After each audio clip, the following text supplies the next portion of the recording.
Recibido al ex primer ministro Pedro Castellano. Muchas gracias por Buenas estar noches, aquí Fernando. una vez más.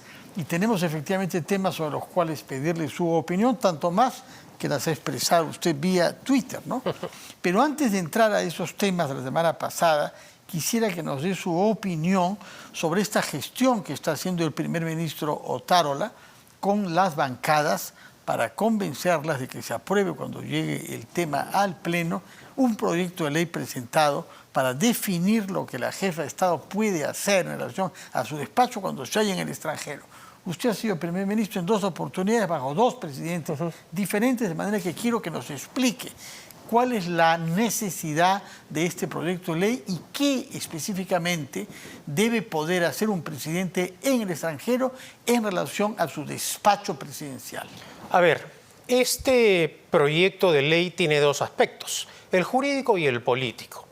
Desde el punto de vista político, es indudable que en el mundo de hoy la presencia del jefe de Estado en las reuniones es fundamental. Hoy día la globalización, el intercambio comercial implica lo que algunos llaman la diplomacia presidencial.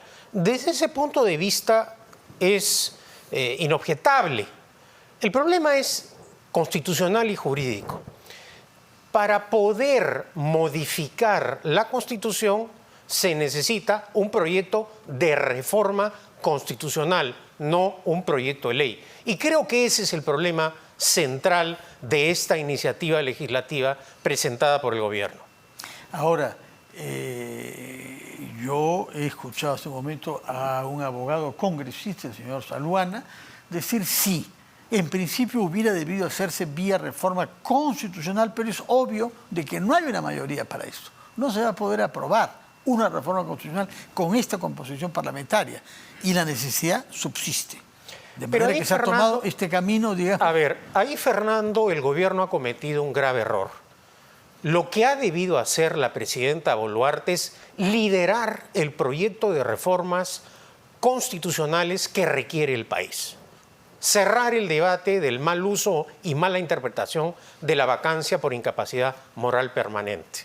Fijar el tema de la renovación parcial del Congreso o de establecer claramente el mecanismo de la disolución y, en el caso, digamos, ahora de más actualidad, la restitución del Senado.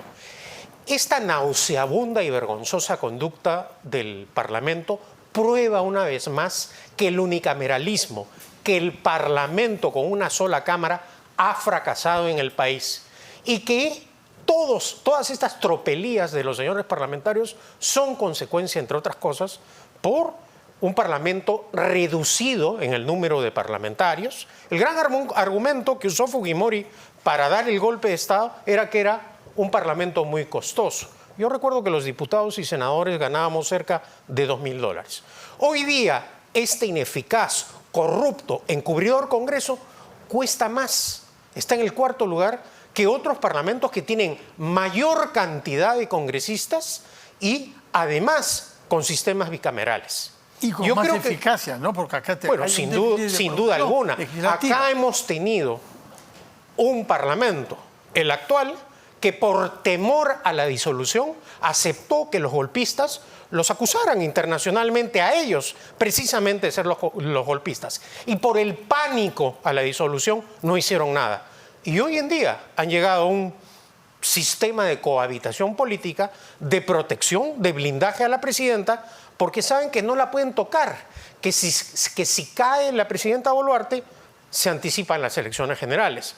Pero aunque hay una duda sobre ¿Cuál es la duda, Fernando? Hay una duda sobre el carácter de generales, porque hay constitucionalistas, entre ellos algunos ilustres, que sostienen que la Constitución no habla de elecciones generales en ese caso, sino solo de elecciones. A ver, y hay algunos que dicen en ninguna democracia del planeta existe esa tesis. Esos son los constitucionalistas que han estado a sueldo de los parlamentos que precisamente han malinterpretado la Constitución, dieron el golpe de Estado con Merino y cobran jugosos sueldos en las asesorías del Parlamento. Así que esos constitucionalistas hay que creerles con, digamos, mucho reparo en sus interpretaciones. Acá, en ninguna democracia occidental, existe la posibilidad de que un candidato a la presidencia postule sin listas parlamentarias propias, sino que vamos a elegir a un nuevo preso de este Parlamento. Eso no está concebido en ningún sistema de democracia occidental. Y creo que es necesario un debate amplio, más aún teniendo en cuenta la fórmula constitucional que acaba de emplear el presidente Lasso. Nosotros en el país, ¿por qué estamos en esta situación de inestabilidad política? Por la confrontación permanente entre los poderes del Estado, por un apetito partidario y personal de las personas, y se han dejado los intereses nacionales. El Ecuador tiene un sistema que lo acaba de aplicar el presidente Lasso. Mucho más explícito y más claro, ¿no? Eso. Ahí directamente... Es decir, no podemos continuar en este pleito que hace daño a la nación. Entonces, ¿qué ha hecho Lasso? Anticipo elecciones generales. Que ese es el criterio, pero ahí sí está claro que ese que es son el generales, criterio, ¿no? además, propio del sistema parlamentario. En el sistema parlamentario donde existe el derecho de disolución, se convocan, una vez que se disuelven las cámaras o el Congreso, a elecciones inmediatas. ¿Para qué? Parlamentarias. Parlamentarias, claro.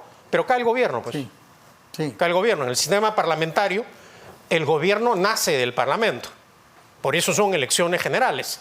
Porque tenemos sistemas en donde hay monarquía constitucional con sistema parlamentario, los monarcas no van a elecciones. En Francia, que es el sistema mixto, es diferente. El presidente porque el presidente jefe de Estado... También Portugal tiene presidente y Austria, ¿no? En Europa... Bueno, y Alemania. Sí. Alemania, ¿no es cierto?, tiene el primer ministro, que se le denomina canciller, y el presidente. ¿Para qué se convocan elecciones generales? Para que el pueblo, a través del voto, zanje el problema. Esa es la salida. Pero acá, ¿qué cosa es lo que irresponsablemente está haciendo la presidenta? Tratar de flotar para llegar hasta el 2026. ¿Y cuáles son las consecuencias para el país, Fernando, de esta inacción?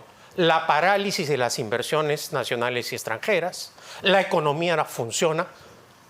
¿Usted, Fernando, cree que la presidenta Boluarte, aunque se le autorice viajar al exterior, va a generar confianza? ¿Va a generar credibilidad? ¿Usted cree que con este Parlamento que encubre descaradamente actos ilícitos de los propios parlamentarios se va a generar un ambiente de estabilidad política? Eso es ser ingenuos. Entonces, toda esta estrategia política y jurídica del grupo que defiende esto, hay que rechazarla. ¿Por qué? Porque al final esta crisis política, esta crisis económica, esta parálisis afecta a todo el país. ¿Y usted está seguro de que si se convocasen elecciones anticipadas generales, como ha dicho usted, es decir, tanto parlamentarias como presidenciales, vamos a tener menos inestabilidad? Yo lo que creo es que esas elecciones generales anticipadas deben ir acompañadas de un paquete de reformas políticas que hagan viable la gobernabilidad del país al siguiente gobierno. Pero es una tarea... Son las reformas que mencionó Claro, antes, pero es Senado. una tarea que se niega a realizar este gobierno, que la señora Boluarte no quiere hacer para complacer precisamente a este Parlamento infame que quiere mantener sus privilegios en el Congreso. Dicho sea de paso, escuché la entrevista que le ha hecho al oficial mayor. Sí. Este es un Parlamento, Fernando, que sigue incorporando a excongresistas al sistema de la cédula viva, a pesar de que se cerró hace años. El despilfarro... Pero ¿cómo puede incorporar? Violando la ley. Violando la ley. ¿Cuándo ha sucedido que se incorpore? Bueno, en el último Parlamento yo denuncié públicamente que la señora Luz Salgado había sido incorporada, a pesar de que este régimen ha sido cerrado. Y ni la Fiscalía ni la Contraloría General de la República han hecho algo. Este es un Parlamento que en plena crisis parece una agencia de viajes. Todos los funcionarios públicos para viajar al exterior publican en el diario oficial El Peruano sus resoluciones. Acá los parlamentarios cínicamente, impunemente siguen actuando y no pasa nada. Esa es la impresión que da, que no pasa nada. que no les interesa simplemente lo que está ocurriendo. Y el costo para el país, Fernando, es altísimo. ¿Cuál es el costo? Porque quisiera llegar El costo es económico. No podemos seguir con un gobierno y un parlamento que generan este ambiente de inestabilidad y que claramente ha paralizado la inversión nacional y extranjera. La única manera de erradicar la pobreza es generando riqueza, con más puestos de trabajo. Acá, ¿qué cosa es lo que hemos visto desde el calamitoso gobierno de Castillo? La parálisis total de las inversiones mineras. Y acá hay que decirlo, la izquierda ha logrado un éxito. Ha logrado detener el desarrollo minero del país. Con prejuicios... Bueno, tanto no, porque hay algunos proyectos nuevos que se han abierto en los últimos tiempos y se habla de algunas inversiones que están Bueno, esperando. ver para creer. Yo estoy hablando de hechos objetivos. Sí. Recién, y además ha paralizado proyectos como el de Las Bambas, que recién ha empezado, digamos, a normalizar sus actividades. Pero en términos generales hay una parálisis. Y eso requiere generar confianza a nivel internacional.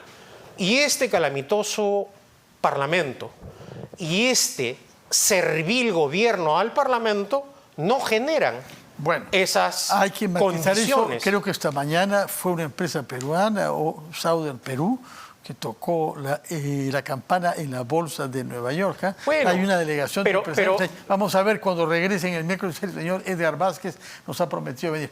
¿Qué propone él ahora para salir de esta situación política que nos ha descrito con tanta severidad? Es difícil una propuesta en medio de este caos. ¿Cómo explicar, Fernando, que el flamante defensor del pueblo en una de sus primeras declaraciones diga que respeta a un delincuente como Vladimir Cerrón, a un condenado por la justicia por corrupción? Ese es el flamante defensor del pueblo que vergonzosamente ha elegido este Congreso. Este Congreso que hasta hace poco criticaba las designaciones también de prontuariados del golpista y corrupto Castillo. Lo está imitando. Entonces, en este contexto en donde el ejercicio del poder del gobierno y del Parlamento está en una situación, digamos, límite, en el límite de la legalidad, porque eso es lo que está ocurriendo, lo que debemos hacer es exhortar a ciertos dirigentes que aún espero queden en el gobierno y el Parlamento para una reflexión. No puede ser posible que el Parlamento elija a un defensor del pueblo que públicamente expresa su respeto a un delincuente como Vladimir Cerrón. Eso hay que decirlo, es duro, es dramático, pero es lo que está ocurriendo. Hay una situación de desgobierno en donde la institucionalidad democrática se está deteriorando cada día más por la acción política o inacción del gobierno y por estos actos que hay que decirlos también claramente de encubrimiento de conductas delictivas del Parlamento. Entonces, ante una situación como esta, lo que queda es la denuncia pública.